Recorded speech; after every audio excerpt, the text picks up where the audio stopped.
Subject physics. Topic है वैद्युत flux.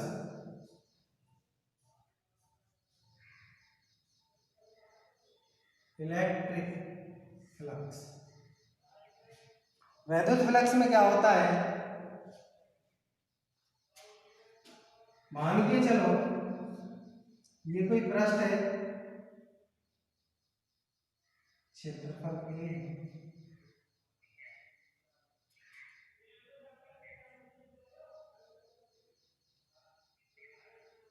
पृष्ठ, और ये जो पृष्ठ है वैद्युत क्षेत्र में स्थित है। ये भी याद रखें, पृष्ठ किस में स्थित होना चाहिए, वैद्युत क्षेत्र में।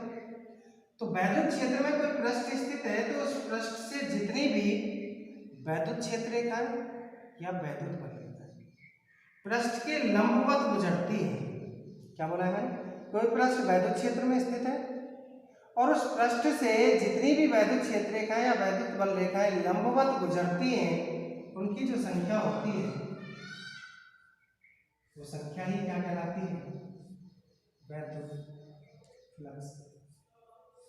बड़ी नॉर्मल परिभाषा है। ये वैद्युत क्षेत्र रेखा वैद्युत बल रेखाएं हैं, 3 है, ये 3 की संख्या ही क्या कहलाएगी, वैद्युत फ्लक्स कहलाएगी। तो परिभाषा होगी वैद्युत क्षेत्र में स्थित किसी पृष्ठ क्षेत्रफल से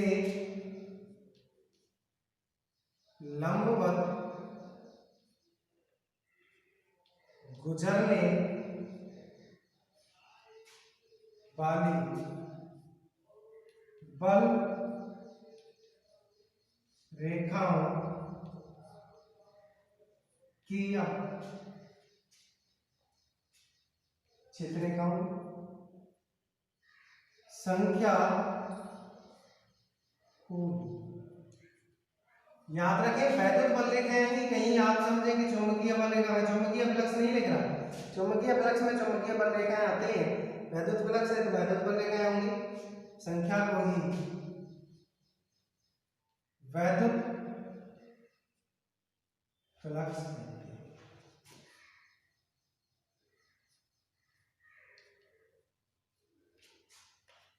फ्लक्स को हमेशा फाई से रिप्रेजेंट करते हैं, वैद्युत फ्लक्स है इसलिए ही आ जाएगा, वैद्युत क्षेत्र को ई से व्यक्त करते हैं, तो इसे फाई से व्यक्त किया जाता है।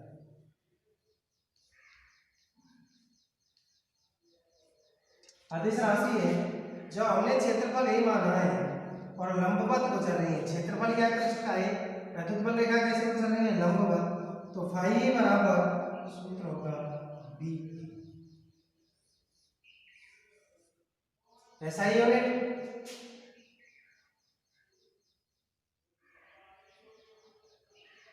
चुंबकीय क्षेत्र का न्यूटन बटे एम्पियर मीटर गुणा क्षेत्रफल का मीटर स्क्वायर, मीटर से मीटर कट गया, न्यूटन मीटर बटे एम्पियर।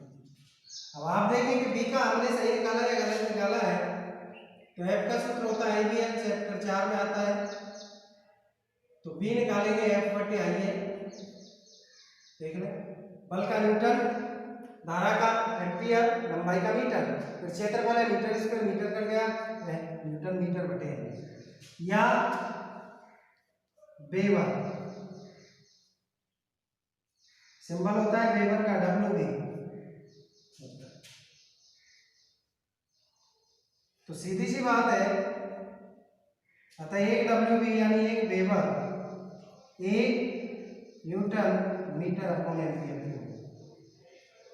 एक वेबर किसके बराबर हुआ है बेटा, एक वेबर हुआ है 1 न्यूटन मीटर बटे एम्पियर।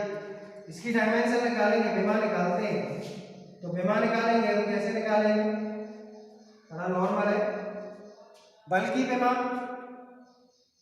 m1 L1t -2 लंबाई थी L1,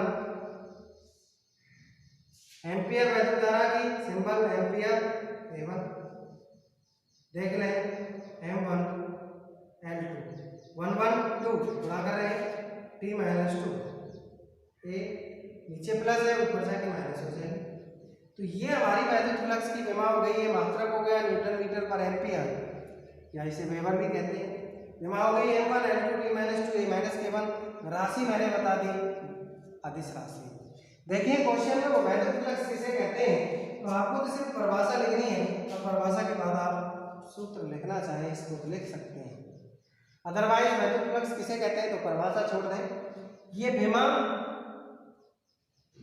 मात्रक तभी लिखते हैं जब वो पूछे, अगर नहीं पूछेगा तो एक्स्ट्रा ऑर्डिनरी ना दिखाएं, इनको ना करें, अदरवाइज कहीं आपसे मान के चलो आपने उसने नहीं पूछा, आपने मात्रक लिख दिया और गलत कहीं लिख दिया तो वही नंबर काट लिया। तो सिर्फ उतना ही जवाब दें जितना क्वेश्चन के अंदर पूछा जाता है। तो ये हमारा वैद्युत फ्लक्स हो गया। दूसरी बात, ये तो लंबवत गुजर रही है वैद्युत बल रेखा। अगर वैद्युत बल रेखाएं किसी भी पृष्ठ से कोई कोण बनाती हुई गुजरे,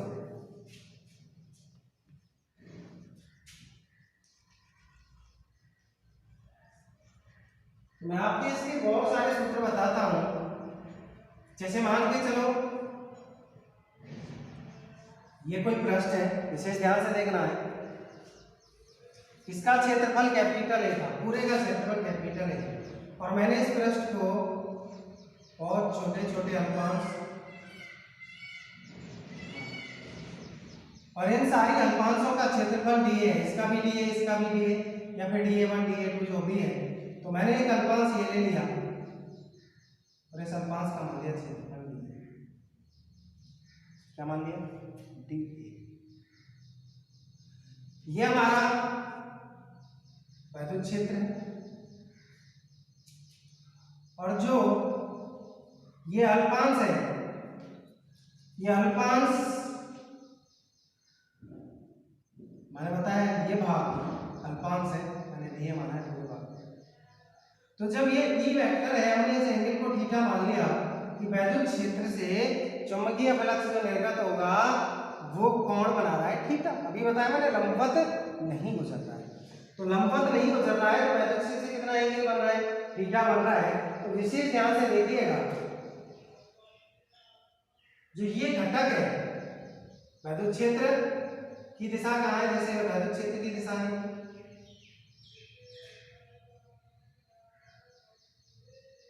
ये DA हो गया, DA सदिश हो गया।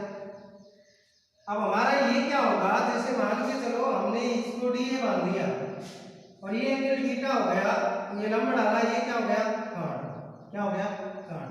साइन से निकालेंगे क्योंकि ये दे क्या रखा है हमें, कोण के सामने वाली भुजा लंब होती है, आधार दे रखा है, तो हमें आधार दे रखा है, क्या दिया है निकालना क्या है कर्ण। तो क्या लगाएंगे cos थीटा, तो cos थीटा बराबर होगा आधार VA बटे, वेक्टर नहीं लेंगे भुजा का प्रमाण लेते हैं,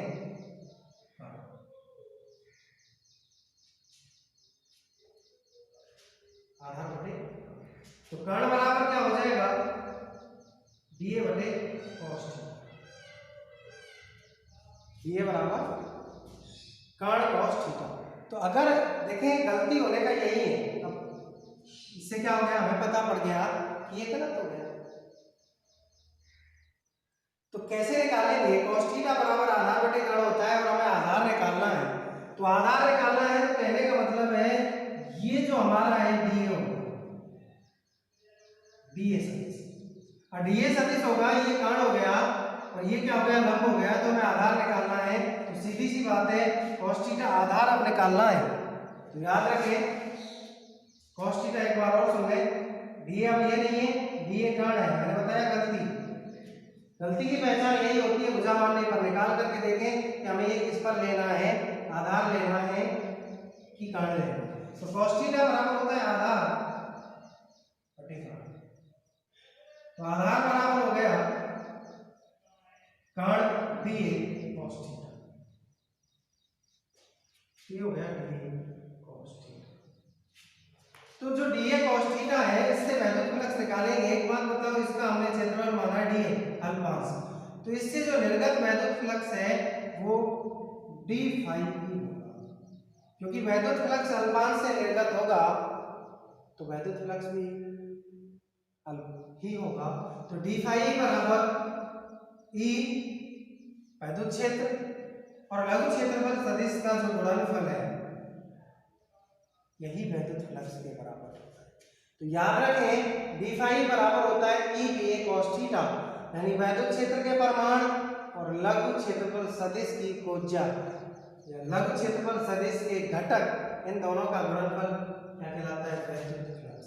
एक सूत्र ये बन जाता है, या डॉट के रूप में लिखेंगे तो E vector dot D A vector हो जाएगा ये संपूर्ण पृष्ठ से निर्गत वैद्युत फ्लक्स निकालें। तो याद रखें संपूर्ण से निकालने के लिए समाकलन करेंगे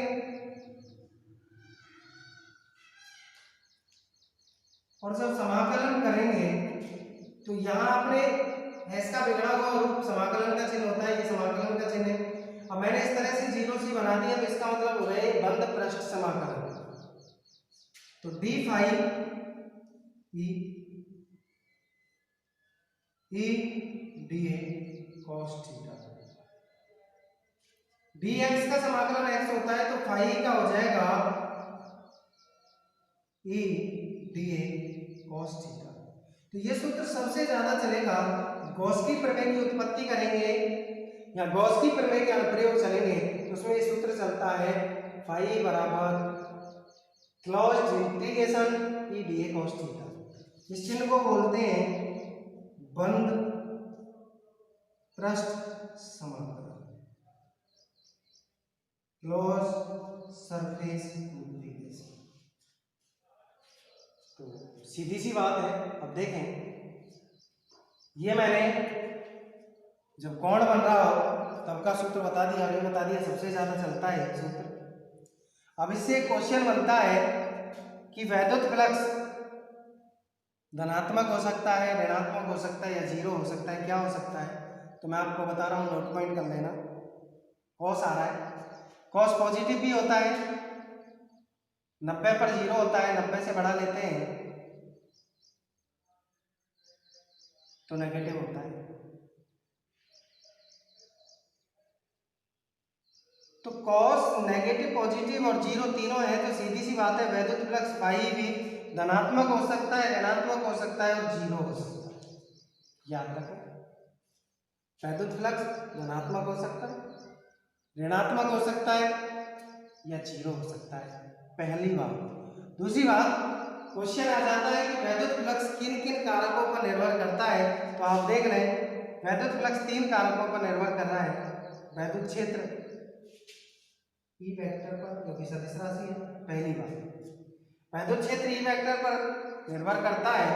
दूसरा है अल्प क्षेत्रफल सदिश डीए वेक्टर पर, और तीसरा ई वेक्टर और डीए वेक्टर के बीच में जो कोण बनेगा उस पर। तो याद रखना, 3 कारकों पर वैद्युत फ्लक्स निर्भर कर रहा है, वैद्युत क्षेत्र ई वेक्टर पर और डीए वेक्टर पर, और ई वेक्टर और डीए वेक्टर के बीच के कोण थीटा पर। तो ये हमारा वैद्युत फ्लक्स हो गया। क्या हो गया? वैद्युत फ्लक्स।